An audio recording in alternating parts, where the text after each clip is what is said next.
Avdiivka, una ciudad del este de Ucrania. 10 años exactos de guerra, sin un solo día de pausa, en un solo lugar del mapa. No es una metáfora, no es una exageración periodística.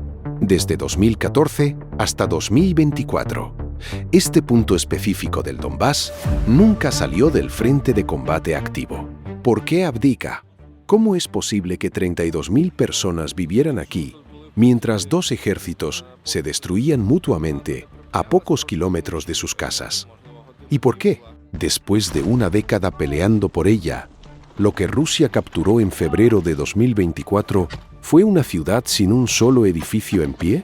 Solo en los últimos 4 meses del asedio final, Rusia perdió 16.000 soldados muertos y 30.000 heridos, 360 tanques destruidos, para tomar escombros.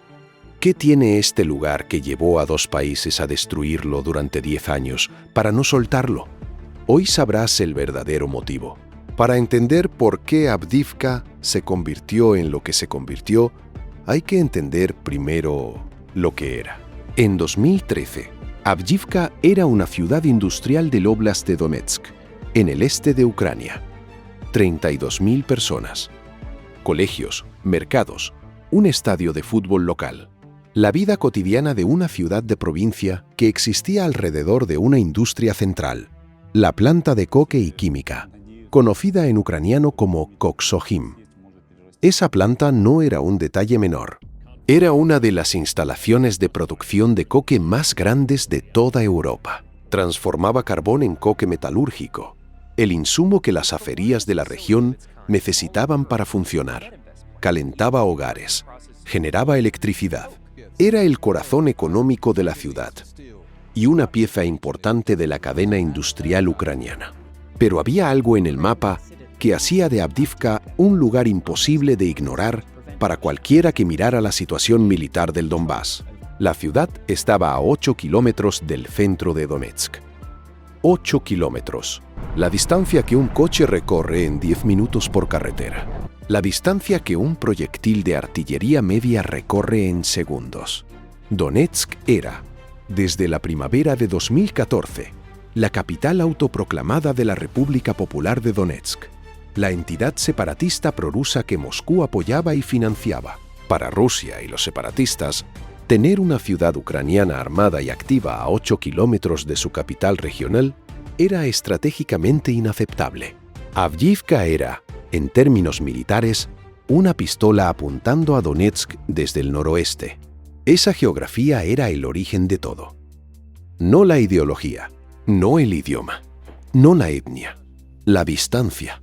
8 kilómetros que convirtieron a una ciudad industrial normal del Donbass en uno de los puntos de mayor tensión militar de Europa, una posición que ninguno de los dos bandos podría nunca ignorar. Lo que ocurrió en abril de 2014 confirmó ese análisis con una velocidad que nadie anticipó completamente. El 16 de abril de 2014, hombres armados con insignias separatistas tomaron el control de los edificios administrativos de Avdiivka. Era parte de una ola coordinada de ocupaciones que en esas semanas se producía en decenas de ciudades del este de Ucrania. La resistencia local fue mínima. Las fuerzas de seguridad ucranianas en la región estaban desorganizadas en medio de la crisis política que había comenzado en Kiev meses antes. Avdiivka cayó en días, pero el 29 de julio de 2014, las Fuerzas Armadas de Ucrania lanzaron una operación para recuperarla. Y el 30 de julio, la ciudad volvía a estar bajo control ucraniano. Hasta ahí, la historia de Avdiivka era similar a la de decenas de otras ciudades del Donbass en ese periodo. Lo que la hace diferente empieza exactamente en el momento posterior a la reconquista. El mando militar ucraniano tomó una decisión que en ese momento probablemente pareció tácticamente lógica y que a la larga determinaría una década de guerra. No solo recuperar la ciudad, sino convertirla en una posición defensiva de primera línea. Empezaron a llegar ingenieros militares. Llegaron unidades de infantería con equipo pesado. Se excavaron trincheras al sur y al este de la ciudad. en dirección a las posiciones separatistas. Se construyeron búnkeres de concreto reforzado. Se instalaron posiciones de artillería en las alturas del terreno que rodean el perímetro urbano. ¿Por qué tanto esfuerzo en esa ciudad específica?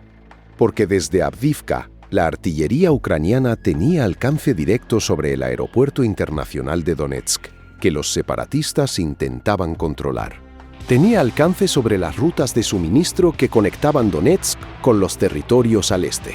Tenía, en resumen, la capacidad de presionar militarmente el corazón de la República Popular de Donetsk desde una posición que los separatistas no podían rodear fácilmente sin comprometer sus propias líneas. Avdiivka no era solo una ciudad recuperada, era una posición de fuego adelantada. Y aquí es donde entra la mecánica que va a estructurar los 10 años siguientes. Una vez que Ucrania invierte ese nivel de recursos en fortificar una posición, retirarse de ella sin una derrota militar clara se vuelve políticamente inviable. Cada búnker construido, cada trinchera excavada, cada soldado enviado allí crea un compromiso que el siguiente comandante hereda y amplía. Del otro lado, ocurre exactamente lo mismo. Cada día que Avdiivka permanece en manos ucranianas es un día en que la capital separatista vive bajo la sombra de esa artillería a 8 kilómetros. Los dos bandos acaban de caer, sin saberlo completamente, en la trampa que va a consumirlos durante una década. Pero la trampa, en esos primeros meses de 2014, todavía tiene rostro humano.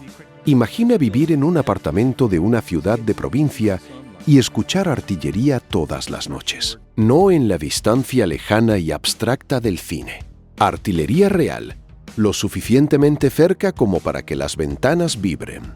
Lo suficientemente frecuente como para que dejes de sobresaltarte y empieces a clasificar los sonidos. Eso es saliente, eso es entrante, ese viene de lejos, ese vino de demasiado cerca. ¿Eso era Avdiivka? En 2015 y 2016, los civiles que permanecían en la ciudad habían tomado ya una decisión que los distinguía del resto. No podían o no querían irse. Los que no podían eran mayoritariamente personas mayores sin familia fuera, sin dinero para reubicarse, sin ningún lugar concreto a donde ir. Los que no querían eran, en muchos casos, trabajadores de la planta de coque. Esa planta siguió funcionando durante 2 años de bombardeo regular. Era una decisión económica y simbólica al mismo tiempo. Económica porque el coque metalúrgico que producía tenía valor en los mercados ucranianos y su producción contribuía a financiar el esfuerzo de guerra. Simbólica porque mantener la planta operativa era una declaración de que Avdiivka no estaba rendida, de que la vida civil seguía existiendo aunque fuera en una forma reducida y constantemente amenazada. Los trabajadores llegaban en turno, hacían su trabajo bajo el sonido de los impactos, volvían a sus hogares y al día siguiente repetían. En esos mismos años, el Museo Histórico de Avdiivka tomó una decisión que dice mucho sobre cómo percibían su propio futuro los que vivían allí. En 2016, el personal del museo comenzó a reubicar sus colecciones, sacando las piezas más valiosas de los edificios expuestos al bombardeo y guardándolas en locales más protegidos. No estaban cerrando el museo, estaban protegiéndolo para cuando terminara la guerra. Esa era la psicología dominante en Avdiivka en esos años. Esto va a terminar. No sabemos cuándo, pero va a terminar. Aguantamos. La población, que en 2013 era de 32.000 personas, había caído ya para 2016 a menos de 20.000, luego a 16.000, luego a 12. Cada oleada de bombardeos intensos producía una nueva salida de civiles que no regresaban. Los que se quedaban eran los más resistentes, los más arraigados, los que tenían menos opciones o más razones para quedarse. Y mientras tanto, al sur y al este de la ciudad, en las trincheras que los ingenieros militares habían excavado en 2014, los soldados ucranianos llevaban 2 años sosteniendo una línea que no cambiaba. El mundo no miraba a Avdiivka, Había frentes más dinámicos, ciudades más grandes, movimientos más visibles en el mapa. Pero en enero de 2017, eso estaba a punto de cambiar. Y lo que ocurrió en esa semana específica dejó en los registros militares una firma que prefiguraba con exactitud lo que vendría 6 años después.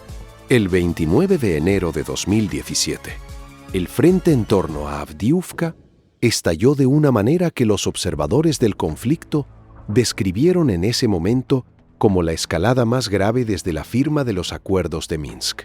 No era exageración. Durante los días previos, el movimiento de equipo pesado en las posiciones separatistas al sur y al este de la ciudad había sido detectado por observadores militares ucranianos y por los monitores de la misión especial de observación de la OSCE. Los separatistas estaban posicionando sistemas de artillería pesada, incluidos lanzacohetes múltiples, en lugares que violaban directamente las zonas de exclusión de armamento establecidas por los acuerdos de cese al fuego.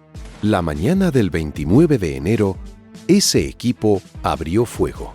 El bombardeo sobre las posiciones ucranianas en el perímetro sur de Avdiivka fue masivo y sostenido. No era hostigamiento de rutina, el tipo de intercambio de fuego esporádico que las unidades en esa línea habían aprendido a considerar normal. Era fuego de supresión intensivo diseñado para facilitar el avance de infantería. Los separatistas intentaron romper las líneas ucranianas en al menos 3 puntos simultáneamente. No lo lograron. Las unidades ucranianas en esas posiciones habían tenido 2 años y medio para conocer cada metro del terreno, para desarrollar campos de fuego, para emplazar posiciones secundarias y terciarias de repliegue. La defensa en profundidad que los ingenieros militares habían construido desde 2014 ahora mostraba su valor. Los asaltos separatistas avanzaban unos metros, encontraban fuego cruzado, se frenaban, buscaban flanquear, volvían a encontrar resistencia. El combate duró 7 días con sus noches. Durante esos 7 días, la planta de Koke recibió impactos de artillería que interrumpieron su suministro eléctrico y forzaron la evacuación temporal de los trabajadores. La temperatura exterior era de varios grados bajo cero. Las líneas de suministro de gas y electricidad a los barrios civiles que todavía tenían habitantes fueron cortadas repetidamente. Las organizaciones humanitarias documentaron situaciones de familias atrapadas sin calefacción en apartamentos en temperaturas que hacían inviable la permanencia a cualquier plazo. El Consejo de Seguridad de la ONU celebró una sesión de emergencia. Los Estados Unidos y la Unión Europea emitieron declaraciones de condena. El gobierno ucraniano acusó a Rusia de coordinar directamente la ofensiva. Moscú desmintió y atribuyó la escalada a provocaciones ucranianas. El 4 de febrero de 2017, el frente se había estabilizado aproximadamente en las mismas posiciones donde estaba el 28 de enero. Nadie había avanzado nada. Los separatistas habían pagado un precio en bajas significativo para descubrir que las defensas ucranianas en Avdiivka no cedían bajo presión intensa. Ucrania había sostenido la posición, pero con un coste en municiones, equipo y personal que sus comandantes no podían ignorar. Y la ciudad, los civiles que quedaban en ella, había pasado 7 días en condiciones que ponían en duda si quedarse allí seguía teniendo sentido. Varios miles de personas más evacuaron en las semanas posteriores. Lo que ocurrió en enero y febrero de 2017 importa más allá de sus consecuencias inmediatas por una razón específica. Establece con claridad el patrón que va a repetirse con una fidelidad casi mecánica en la fase final del conflicto. Rusia o los separatistas a quienes apoya lanzan una ofensiva sobre Avdiivka con equipo pesado. Las defensas ucranianas absorben el golpe. El frente no cambia. El precio pagado es real y concreto para ambos lados. Pero ninguno obtiene resultado territorial. El ciclo se reinicia. En 2017, ese patrón dura 7 días. En 2023 y 2024, el mismo patrón se extenderá durante 4 meses, con recursos 20 veces mayores y con resultados que, en términos relativos, no serán tan distintos de los de 2017. Rusia tomará la ciudad, pero lo que tome no será lo que buscaba. Mientras tanto, en 2017, el mundo anotó la escalada en sus registros, condenó, declaró y pasó a otra noticia. Avdiivka volvió a su guerra cotidiana de baja intensidad. Los trabajadores volvieron a la planta. El museo siguió protegiendo sus colecciones. Los soldados volvieron a sus trincheras. Y durante los 5 años siguientes, la ciudad vivió en ese estado de suspensión permanente. Demasiado en guerra como para ser normal, demasiado estable como para colapsar. Hasta que el 24 de febrero de 2022 cambió todo. Para el resto del mundo, esa fecha es el inicio de la guerra. Para Avdiivka era el año 8. Pero el 24 de febrero de 2022 no fue un reinicio, fue una amplificación.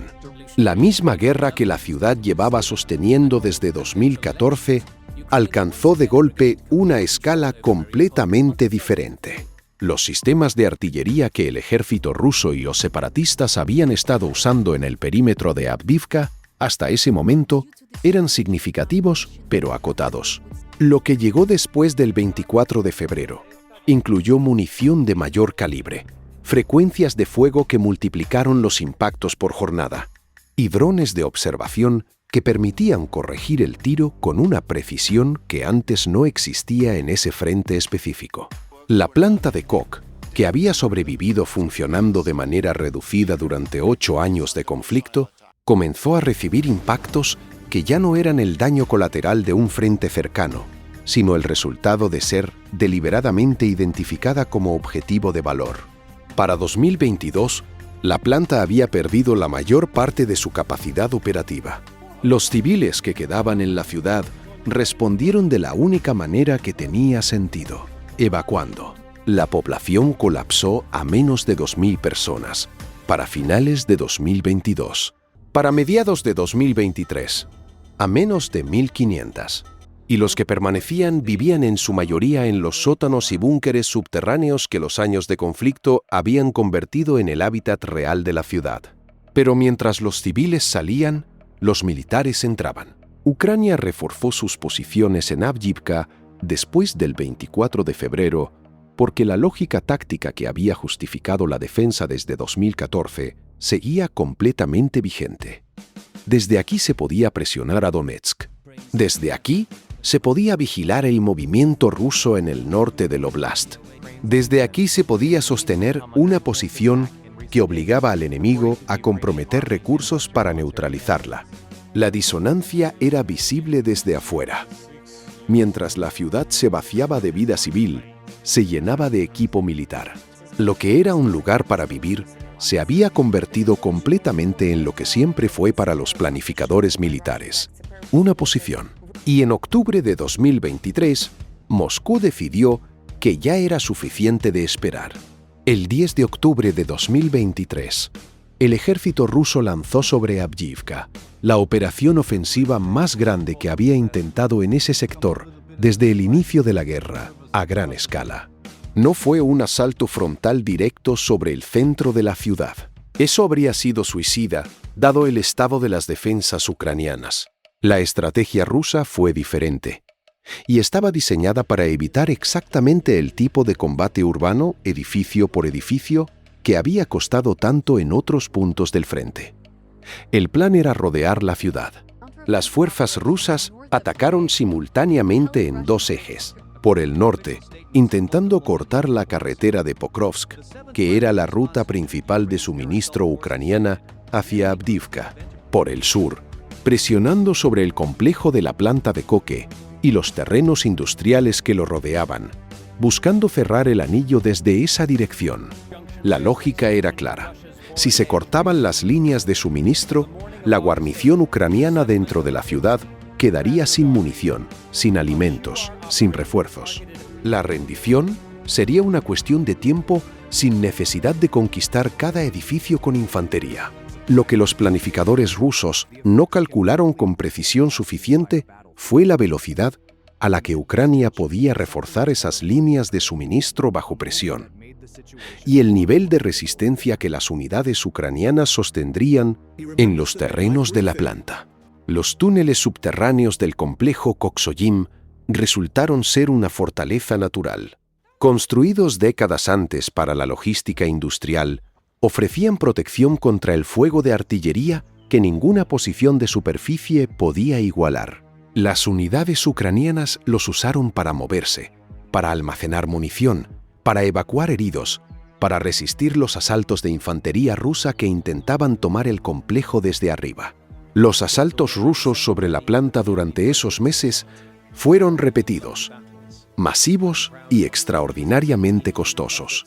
Las tácticas que el ejército ruso aplicó en ese periodo han sido documentadas en múltiples análisis militares posteriores.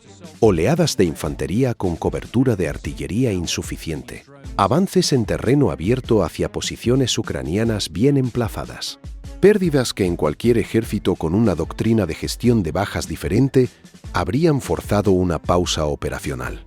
El ejército ruso no pausó. Para enero de 2024, las estimaciones de bajas rusas solo en el sector de Avdiivka desde octubre de 2023 superaban los 16.000 muertos y se acercaban a los 30.000 heridos, 360 tanques destruidos, 740 vehículos blindados perdidos. Esas cifras, en términos concretos, significan que Rusia perdió más hombres tratando de tomar Avdiivka en 4 meses que muchos ejércitos del mundo en guerras completas del siglo XXI. ¿Por qué aceptar ese precio? La respuesta a esa pregunta es la que este video prometió desde el principio, pero todavía falta entender cómo termina lo que empezó en octubre. Y cómo termina no es exactamente lo que cualquiera de los dos bandos habría elegido. A finales de enero de 2024, las fuerzas rusas lograron lo que llevaban meses intentando. Rompieron la línea defensiva ucraniana en el sector sur de Avdiivka. No fue una brecha espectacular, ni un colapso repentino.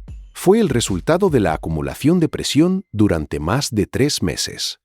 El desgaste constante de posiciones, el agotamiento de las unidades en rotación, la reducción progresiva del margen de maniobra ucraniano a medida que el anillo se cerraba lentamente desde ambos flancos.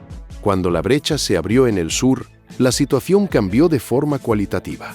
Ya no era una ciudad bajo asedio con líneas de suministro comprometidas, pero funcionales.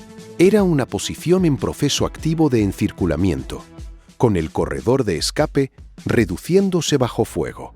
El 17 de febrero de 2024, el general Oleksandr Syrskyi, recién nombrado comandante en jefe de las Fuerzas Armadas ucranianas, dio la orden de retirada. La justificación era militarmente clara. Continuar en Avdiivka en esas condiciones significaba arriesgar la destrucción o captura de las unidades dentro de la ciudad. Preservar esas fuerzas para otras posiciones del frente tenía más valor estratégico que sostener una posición que ya era indefendible. La retirada fue caótica y costosa. Los vehículos que intentaban salir de la ciudad por los corredores que aún quedaban abiertos operaban bajo fuego constante. Parte del equipamiento pesado tuvo que ser abandonado. Hubo soldados heridos que no pudieron ser evacuados en las primeras horas. Y cuando las unidades rusas entraron en Avdiivka los días siguientes, encontraron lo que 2014 días de guerra habían dejado. No encontraron la ciudad que habían querido tomar. Encontraron un campo de escombros, ningún edificio funcional, ningún habitante. La planta de coque, que durante décadas había sido la razón de ser económica de la ciudad, estaba destruida y declarada irrecuperable por los propios ingenieros rusos que la inspeccionaron después. La mayor victoria rusa desde la caída de Bakhmut, 9 meses antes, era un conjunto de ruinas que no podían alojar a una sola unidad militar de forma segura y que no tenían ningún valor. Industrial recuperable, Rusia había ganado Avdiivka, pero lo que había ganado no era lo que buscaba. Y aquí es donde la aritmética de 10 años empieza a decir cosas que los mapas no muestran. Los números acumulados de Avdiivka, vistos en conjunto, tienen un efecto específico. Fuerzan a recalibrar todo lo que creías saber sobre la proporcionalidad de este conflicto. 32.000 personas vivían aquí en 2013. Para cuando las fuerzas rusas entraron en febrero de 2024, el número de civiles que permanecían en la ciudad era menor a 100. La planta de Koksojim, una de las mayores instalaciones de su tipo en Europa, que había sobrevivido 8 años de conflicto de baja intensidad funcionando de forma reducida, fue declarada irrecuperable. No parcialmente dañada, no necesitada de reparaciones. Irrecuperable. Los ingenieros que la evaluaron después de la caída de la ciudad determinaron que reconstruirla desde cero costaría más que su valor de mercado como instalación operativa. Las bajas rusas en el asedio final, entre octubre de 2023 y febrero de 2024, superaron los 45.000 entre muertos y heridos. Esa cifra supera las bajas totales que varios países de la OTAN han acumulado en todas sus operaciones militares combinadas desde el año 2000. 360 tanques, 740 vehículos blindados, para tomar una ciudad que ya estaba destruida. Pero hay otro lado de la aritmética que se menciona menos. Los 10 años que Ucrania sostuvo Avdiivka no fueron solo tiempo perdido en un punto fijo del mapa. Fueron 10 años en los que ese punto específico absorbió recursos militares rusos y separatistas que de otro modo habrían podido aplicarse en otros sectores del frente. Cada batería de artillería comprometida en el perímetro de Avdiivka era una batería que no estaba en Kharkov, en Zaporilla, en Gerson. El tiempo comprado en Avdiivka se usó en otros lugares. Se construyeron defensas, se entrenaron unidades, se desarrollaron capacidades en drones, en guerra electrónica, en logística bajo presión. El coste fue enorme, pero el balance estratégico de esos 10 años no se reduce solo a lo que se perdió. Lo que ninguna de estas cifras explica todavía es por qué. ¿Por qué 2 países aceptaron ese precio? ¿Por qué ninguno pudo parar antes? La respuesta a eso es lo que este video prometió desde el principio. Avdiivka nunca fue estratégicamente crítica por su tamaño, tampoco por su industria, que quedó destruida antes de que la ciudad cayera. Fue crítica por lo que significaba perderla. Para Ucrania, ceder Avdiivka en 2014 o en 2017 habría enviado una señal que ningún comandante podía permitirse, que ninguna posición en el Donbass era verdaderamente defendible, que el retroceso era solo cuestión de tiempo y de presión suficiente. Sostener Avdiivka era sostener la idea de que la línea podía mantenerse.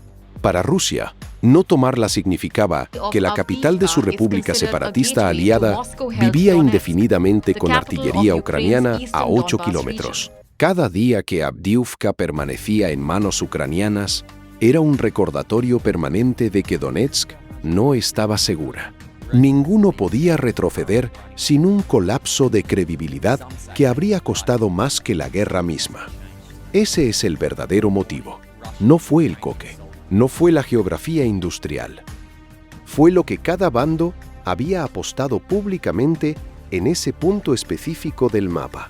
La escalada de compromisos convirtió una ciudad mediana del Donbass en un símbolo que ninguno de los dos podía soltar sin consecuencias políticas devastadoras. Y cuando Avdiivka cayó, el corredor que se abrió hacia el oeste apunta directamente a Pokrovsk, el nodo logístico más importante del Donbass ucraniano, que sigue activo hoy. Si Avdiivka tardó 10 años en caer, ¿cuánto tiempo tiene Pokrovsk?